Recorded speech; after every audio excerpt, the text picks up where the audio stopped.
Waalaikumsalam warahmatullahi wabarakatuh. Ya teman, niku wau sanjang menawi salat boten bisa di sahur bahasane ngono. Nggih. Karena kula nate ngaos, informasinya memang kudu nyaur. Nggih. Jadi niki intine boten bisa nyaur nggih. Kadang-kadang kan anu sakit ngono, sakit boten saged napa-napa. Telek sampai boten saged. Nggih. Napa-napa nggih. Sampai sebulan sampai kadang-kadang sampai setahun ngoten nah.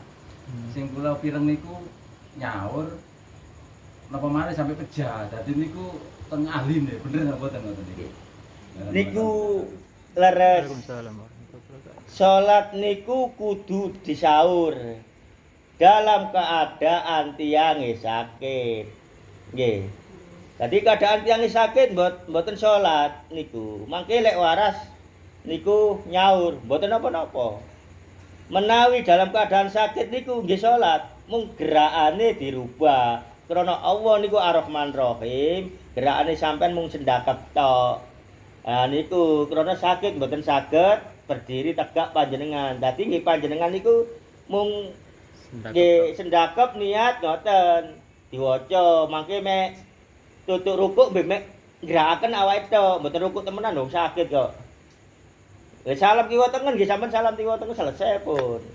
Dalam keadaan sakit, nek dalam keadaan disengaja sing kados nika wau kula nggih. Niku mboten angsal. Wong kula waras kula niati mboten salat anjene. Maka kula diparingi dhateng Waliyuwa Rama Yai Hamid salat tobat. Nah niku. Dadi lek disengaja nggih mboten angsal. Mboten angsal ketileman panjenengan. Salat subuh ketileman siang nggih sampean khodoki kan enten tata cara. Nggih. Mboten napa-napa sing kula maksud wau menika ajarane Gen Jailiyah niku kan dikengken nyauri ngodoki dalam keadaan sing niku disengaja mboten salat ten Allah. Mboten angsal wong disengaja kok. Nah niku, lek niki saged dipertanggungjawabkan mangke lek kon pejah tapi Allah nyatane maring. Carane nggih salat tobat niku wau. Krana kula sengaja. Lah lek kula sakit nggih niku wau lek saged nggih masih mboten kenging toya nggih tayamum saged masih anu nggih gerakane nggih mboten secara syariat. Nah niku mboten napa-napa. Terutama dalam keadaan sakit di bulan Ramadan poso niku. Mboten napa-napa Ramadan mboten poso wong lara kok. Mangke lek pun waras nempuhi ya ngoten. Lek mboten lara mboten poso. Nggih mboten semerap kula nemponi lek cara poso niku mboten ngertos kula. Lah niki wau kula semerape diparingi wadatul wujud Rama Yai Hamid dikengken salat tobat. Krana anjene kula sengaja mboten salat ngoten.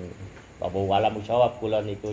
Pokoke kula lampahi mawon. Akhire bados kula diperkenalaken dhateng ngaten niku ten Rama Yai Hamid. Akhir sampai sakniki salat napa mawon misale kula mboten tau arep-arep ganjaran. Malah enten di dalam diri menjatuhkan kewajiban. Oh, nggih. Nggih. Menjatuhkan kewajiban. Hanya menjatuhkan kewajiban. Kewajiban lek sakderenge singa niku arep-arep ganjaran 17 botak jamaah napa ngoten nang.